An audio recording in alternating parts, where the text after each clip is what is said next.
Hi, and welcome to another episode of Life Lessons in Bon Jovi Songs.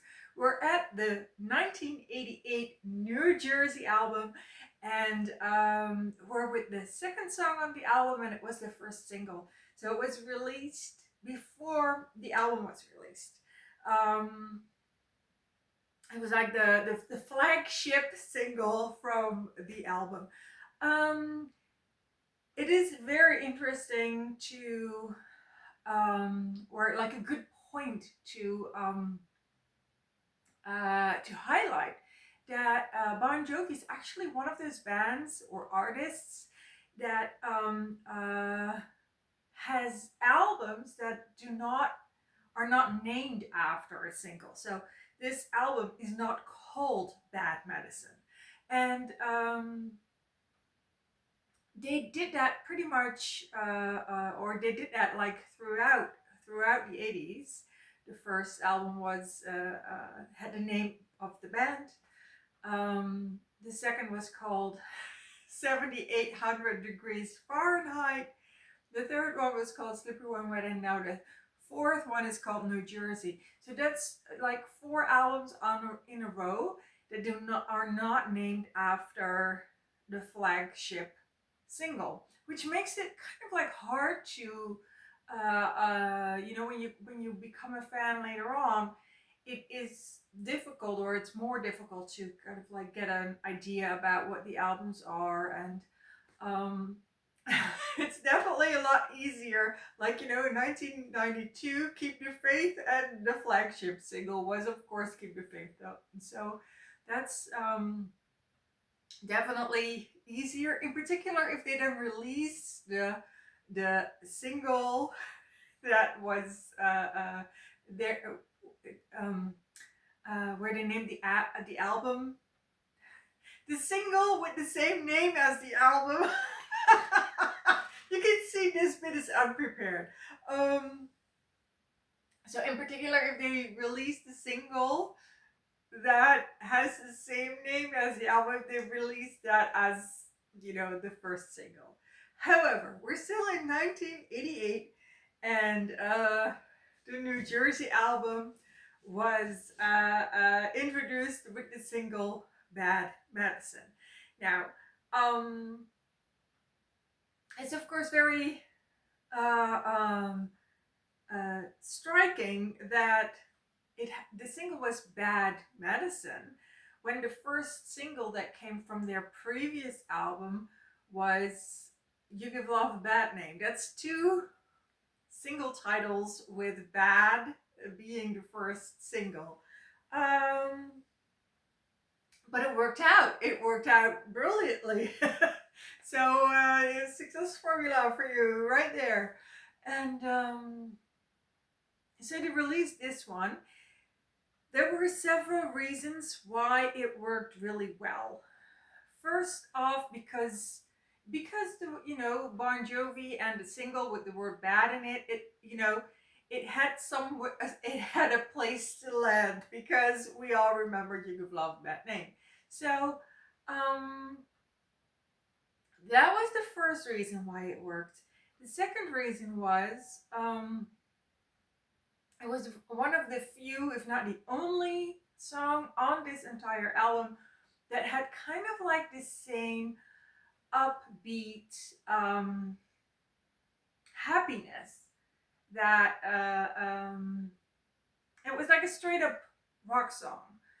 It was reminiscent of that previous album. It was reminiscent of the Slippery When Wet album, even though the other 11 songs on this album have an entirely different vibe. So it was definitely what we would call a fan service to uh to kind of like, try to kind of like,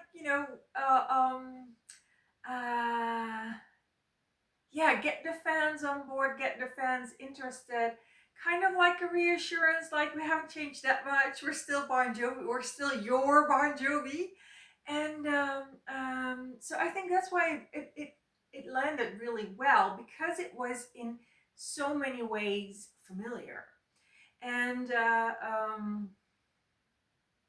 either because of this or because of other reasons, it's not my favorite. So I'm like, with the Slippery When Wet album, I just really loved Wanted Dead or Alive. I mean, I loved many of the songs, but it's not the ones that did best that I like the most.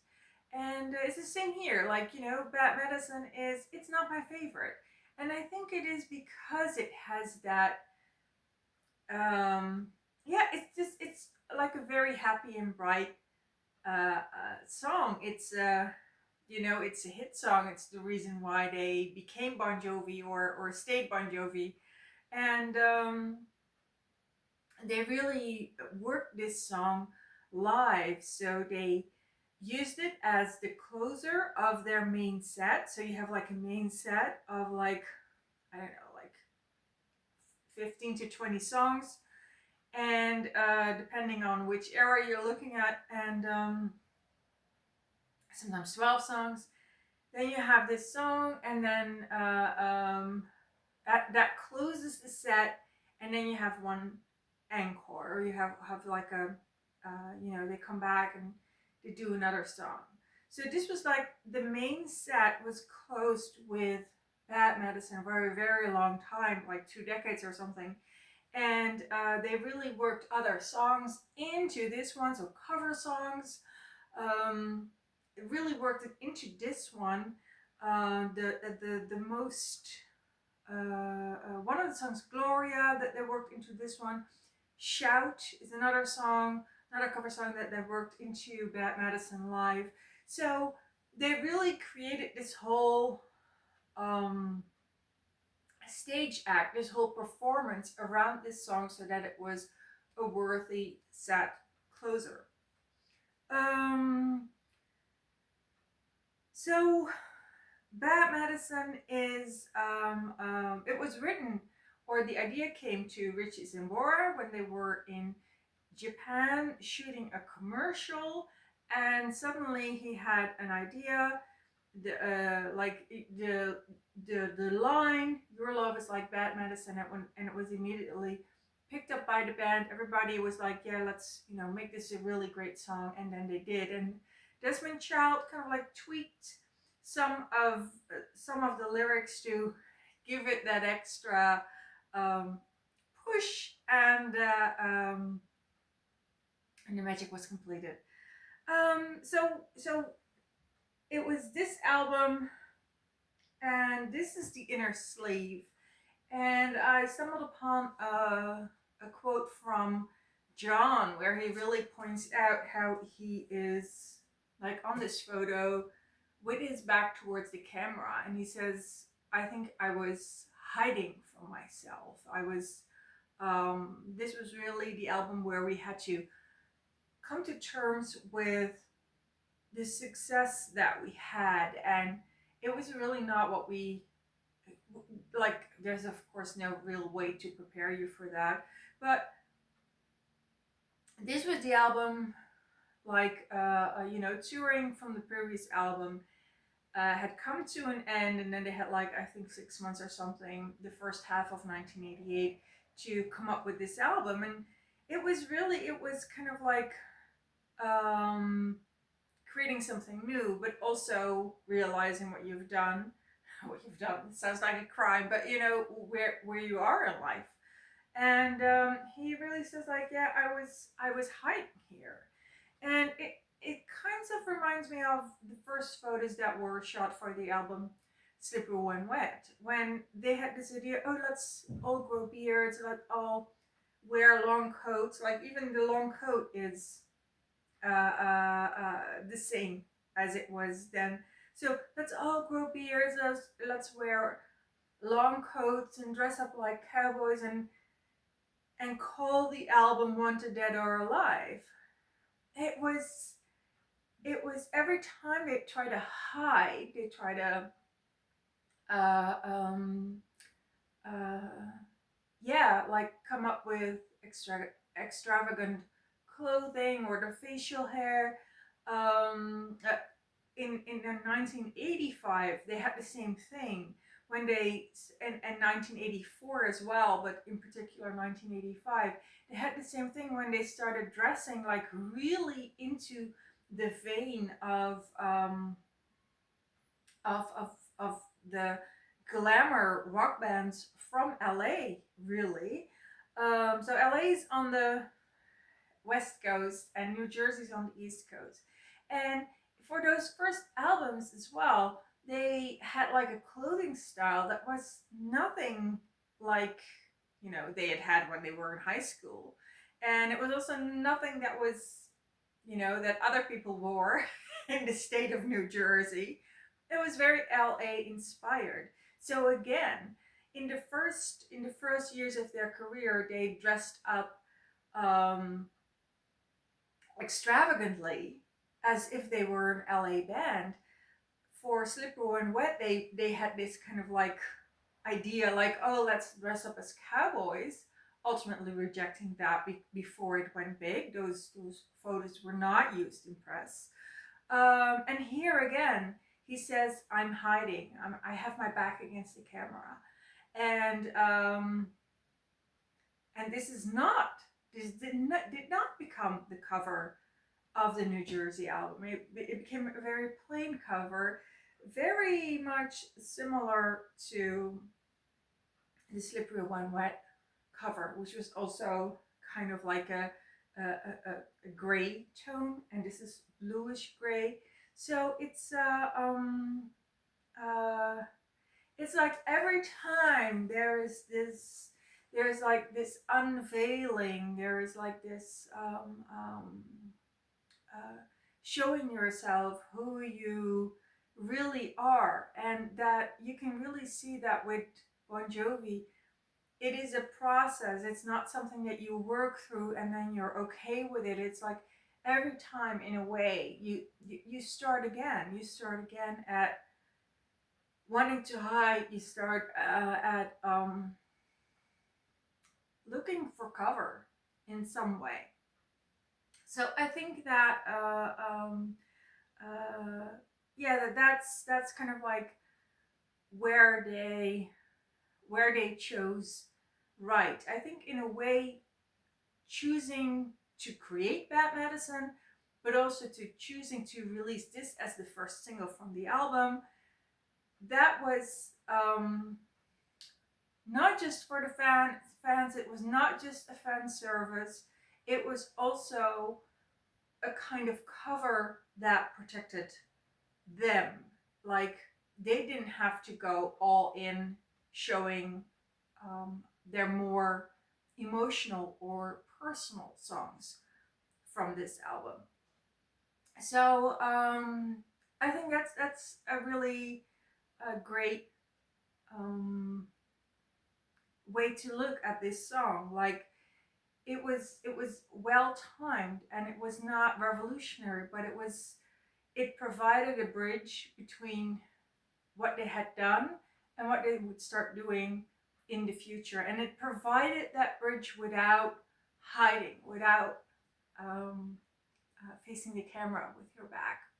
So Bad Medicine is a single that was famous because it was shot in a different way. So the video is a compilation from 100 different VHS tapes. I thought it was VHS tapes, but I've also read Super 8, 100 Super 8 cameras.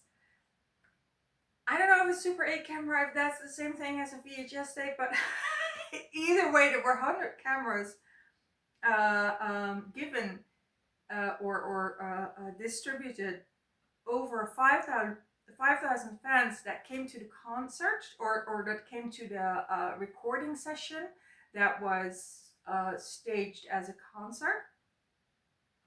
So it was staged as a concert. There was like a small set of five songs, and after that they had the recording of the video Bad Medicine. So that's the band playing, and that's the fans making shots, making the videos on their tape. And at the end, everything was collected and it was created into two different videos. So there's the version that was the official version, and there's the alternate version, which is, you know, they're very similar, but of course you have a lot of footage and you have to make a you know, you have to make a cut, but it's nice that they have two different videos, so you can see both of them.